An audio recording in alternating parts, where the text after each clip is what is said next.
give names or if she'll just take it to the chin. And then another thing that Will and I were talking about too over the weekend was just how when I was watching the documentary, I was seriously so disturbed, and I couldn't quite understand why girls who, or women who had been involved with him, who went to, you know, his home and they were groomed or whatever, and under the guise of basically it was just going to be a massage and whatever, and then they started recruiting other people. I could just never imagine doing that. I would have just rather him killed me or something.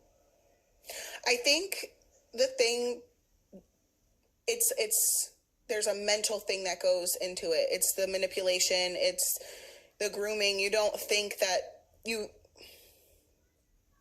I can't even describe it with the right words because I don't want to misspeak, but there's definitely a mental aspect to it too. I don't think that it's just like a normal person would walk in there and suddenly be groomed and start recruiting people. I think that there's a lot of manipulation and a lot of like mental, I don't want to call it a game, but mental, what's the word I'm looking at? Yeah, mental games that go into it. I don't feel like I could be manipulated, and maybe that's ignorant on my part. No, I think that there are definitely people who, yeah, it's like I would tell them to fuck themselves and like walk out.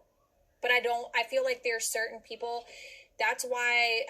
But you have to think of how old they are too. Like at 15, 16 years old. True. And you're getting paid $200 to massage this person and, you know, do whatever he's But I feel like they also doing. preyed on people who, I don't want to say necessarily were weak, but I definitely think that predators seek out certain absolutely type of personalities.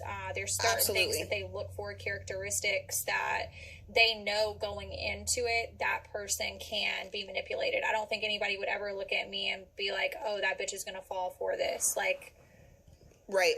I just don't think I would. But then again, you and I talked about this before on that episode that we did with Brittany about what was it that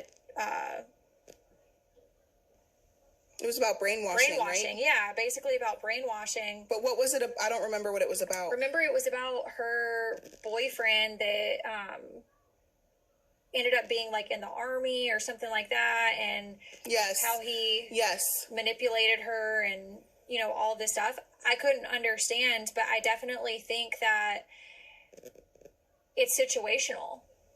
It definitely, it varies by person, and I think it's kind of unrelated, but like abusive relationships and stuff like that, and people on the outside will be like, oh, just leave him, oh, just leave him, oh, just leave him. You actually have no fucking clue how hard it is to leave, you know, a mentally, emotional and mental abusive relationship. I can't even speak today. And an physically abusive relationship, because there's a lot more that goes into it, and it doesn't affect everybody the same way.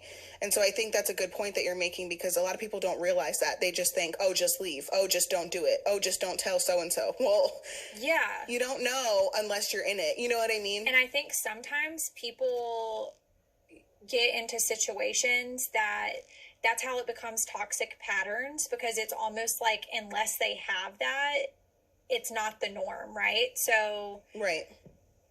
It's almost like their life or mind or something like craves being a part of that toxicity, I guess would be the word.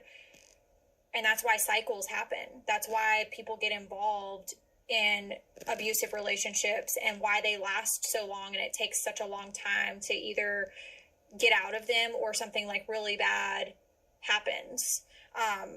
But anyway, well,